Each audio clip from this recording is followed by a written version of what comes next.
ప్రతి మనిషి పుట్టుకకు అమ్మా నాన్నలే సృష్టికర్తలు. మనకి ఈ శరీరాన్నిచ్చి యుక్త వయసు వచ్చేదాకా అన్నీ తామే అయి చదువు సంస్కారం నేర్పించి అనుక్షణం కంటికి రెప్పలా చూసుకున్న వారి పట్ల సదా కృతజ్ఞులమై ఉండాలి జీవితాంతం. ఈ సమస్త ప్రపంచం తల్లిదండ్రులతోనే నిండి ఉన్నది అన్నారు శంకర్ భగవత్పదులు సౌందర్యలహరిలో. దీని బట్టి ఈ జగత్తులో అమ్మా నాన్నలకు ఉన్న స్థానం ఎంతటిదో తెలుస్తుంది. తల్లిదండ్రులు వాగ్దారుల వంటి వారిని విడదీయడం సాధ్యం కాదని అన్నాడు కాళిదాసు రఘువంశంలో. అంటే సృష్టిలో తల్లిదండ్రులకు గల శాశ్వతత్వం ఎలాంటిదో స్పష్టమవుతుంది. ఇక సకల సాహిత్యాలు తల్లిదండ్రుల ఉనికిని అత్యున్నత స్థానంలో నిలుపుతుంటే అలాంటి ప్రత్యక్ష దైవాలకు నేటి బిడ్డలు కనీస కృతజ్ఞతనైనా ప్రకటిస్తున్నారా అంటే అనుమానమే. ఏ కొందరో మాత్రమే మినహాయింపు కావచ్చు.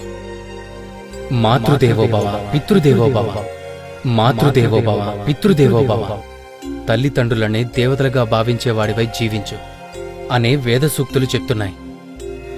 ఈ సూక్తిని శిరస్సును ధరించి అనుసరిస్తున్నవారు కొందరైతే తల్లిదండ్రులను తమ సుఖ సంతోషాలకు అవరోధాలుగా భావించి వాళ్లను దయ్యాలుగా చూస్తూ తరిమి కొట్టే అధములైన కొడుకులు లోకంలో లేకపోలేదు. పున్నామ నరకం నుంచి తమను ఉద్ధరిస్తాడనుకునే కొడుకు తాము బతికి ఉండగానే తమకు ప్రత్యక్ష నరకాన్ని చూపిస్తుంటే వీడు కొడుకా లేక యమకింకరుడా అని తల్లిదండ్రులు దుఃఖించే పరిస్థితులు నేడు సమాజంలో కనిపించటం శోచనీయం. తల్లిదండ్రుల దగ్గర ఉన్న ఆస్తిపాస్తులను డబ్బు దస్కాన్ని బలవంతంగా లాక్కొని తల్లిదండ్రులను ఇంటి నుంచి మెడపట్టి గింటేస్తున్న కొడుకులు నేడు కనపడుతున్నారు. వీళ్లంతా నిజమైన కొడుకులేనా? అసలు వీళ్ళు మనుషులేనా అనిపించక మానదు. తల్లిని గౌరవించి ఆదరించేవారికి మానవ ప్రపంచంలోనూ, తండ్రిని ప్రేమించి పూజించేవారికి అంతరిక్ష లోకాల్లోనూ, గురువును భక్తి ప్రవర్తనలతో సేవించిన వారికి బ్రహ్మలోకంలోనూ తిరుగుండదని మనుస్మృతి చెప్తుంది. నవమాసాలు గర్భంలో మోసి ప్రసవ వేదనను అనుభవించి తనను కన్న తల్లిని అష్టకష్టాలు పడిపించి పోషించిన తండ్రిని క్షణంలో మర్చిపోయి తన ప్రయోజనాన్ని మాత్రమే చూసుకునే సంతానానికి నిష్కృతి ఉంటుందా? ఉండనే ఉండదు. తల్లిదండ్రుల రుణాన్ని 100 ఏళ్లపాటు సేవించినా తీర్చుకోవడం కష్టమే. ఏ తల్లిదండ్రులైనా తమ సంతానం గుణవంతులుగా రాణించాలని, తమకు ఆత్మసంతృప్తిని కలిగించాలని మాత్రమే కోరుకుంటారు. వేరే ఏదో ప్రయోజనంతో చూడనే చూడరు. అలాంటి తల్లిదండ్రులను డబ్బు కోసం, ఆస్తుల కోసం, శారీరక సౌఖ్యం కోసం కాలతనటం ఎంతవరకు ధర్మం? గుణహీనులైన ఎందరో కొడుకుల కంటే గుణవంతుడైన ఒక్క పుత్రుడు చాలునని. ఆకాశంలో ఎన్ని నక్షత్రాలు ఉన్నా ఏం ప్రయోజనం? ఒక్క చంద్రుడుంటే చాలు. ఆకాశానికి భూమికి అందం ఆహ్లాదం కలుగుతాయని పంచతంత్రం చెబుతుంది. పార్వతీ పరమేశ్వరులను తల్లిదండ్రులుగా ప్రస్తుతించాడు కాళిదాసు. అంటే తల్లి పార్వతీదేవి వలె సకల మంగళాలకు నిలయమైనదని, అపార కారుణ్యమూర్తి అని, ఆమెను తలుచుకుంటే చాలు సకల సౌభాగ్యాలు వర్షిస్తాయని తాత్పర్యం. అలాగే తండ్రి పరమేశ్వరుడి వలె అడిగిన వెంటనే అన్నీ సమకూర్చే స్వభావం కలవాడని, పోషించే గుణం నిలువెల్లా నిండి ఉన్నవాడని, పిల్లల తప్పులను సరిదిద్దే వాత్సల్య గుణం కలిగినవాడని అర్థం.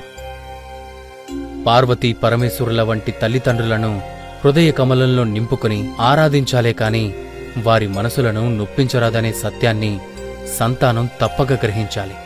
తల్లిదండ్రులు లేని పిల్లలు అనాథలవుతారు. తల్లిదండ్రులు కళ్ల ఎదుట ఉన్నంతకాలం వారి విలువ తెలియదు. వారు కనుమరుగైపోతే ఎంత కష్టం, ఎంత నష్టం, అది ఎవ్వరూ పూరించలేని లోటు.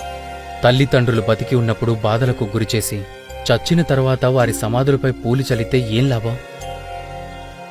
మరు జన్మలో కూడా ఈ సంతానమే మాకు కావాలి అని తల్లిదండ్రులు కోరుకునే విధంగా పిల్లలు ప్రవర్తించాలన్నదే అన్ని శాస్త్రాలు ఉపదేశిస్తున్న సత్యం. వారి పాదాలకు నమస్కరిస్తే కాశీ, ప్రయాగాది పవిత్ర క్షేత్రాలు దర్శించిన ఫలం, లక్ష్మీనారాయణులను సేవించిన పుణ్యం దక్కుతుంది. తల్లిదండ్రులు జీవించినంతకాలం వారి మనసులను నొప్పించకుండా అవసరమైనప్పుడు సేవలు అందిస్తే చాలు. అప్పుడు ఈ లోకమే ఒక స్వర్గం, ఒక కైలాసం, ఒక వైకుంఠం, ఒక బ్రహ్మలోకం, ఒక ముక్తిధామం. మిత్రులారా, తల్లిదండ్రులను జీవితాంతం ప్రేమిద్దాం. ఎన్ని జన్మలెత్తినా వారి రుణం తీర్చుకోలేనిది. అమ్మా నాన్నలు మీకోసం చేసిన త్యాగాలు, కష్టాలు, మీపై కురిపించిన ప్రేమాభిమానాలు మర్చిపోకండి. ప్రియంగా పలకరించండి. వారిని దైవ స్వరూపాలుగా భావించండి. మీరు ఎంతగా వారిని నొప్పించి మాట్లాడినా ఎప్పటికీ ఎన్నటికీ ఏమీ అనుకోని గంగిగోవులు. మీ శ్రేయస్సు కోరుకునే ప్రేమ స్వరూపాలు వాళ్ళిద్దరు. ఒకవేళ అమ్మా నాన్న ఏదైనా అంటే మాత్రం వారేమీ పైవాళ్లు కాదు కదా. అదంతా మీపై ఉండే ప్రేమతోనే తప్ప వారికి మనసులో కోపం, ద్వేషం ఎందుకుంటుంది చెప్పండి? మీరు ఎప్పటికీ వారి దృష్టిలో పిల్లలే. చిన్నప్పుడు వారి ఒడిలో పెరిగిన ఆ చిన్నారులేగా. ఆడిన ఆటలు, పాటలు మరవకండి. అడిగిన ప్రతీదీ మీకు అందించారు. వారు తిన్నా తినకున్నా మీకు తినిపించి ఎంతో మురిసిపోయేవారు.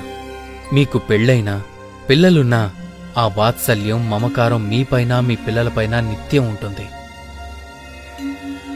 అది విడదీసుకోలేని బంధం, విడదీయరాని బంధం. తల్లిదండ్రులు ఉన్నవారంతా అదృష్టవంతులు. ఇతరుల మాటలతో, చేతలతో వారి స్వార్థం కోసం దూరం చెయ్యాలనుకుంటారు. విఘ్నత కలిగి ఉండండి. వారిని ఏ దిక్కు లేనివారిగా చేయకండి. వృద్ధాశ్రమాల్లోనూ అనాథ శరణాలయాల్లోనూ ఉంచడం భావ్యం కాదు. బాధ్యతగా వారిని మనతోనే ఉంచుకుందాం. వారి రుణం తీర్చుకుందాం. హరే కృష్ణ.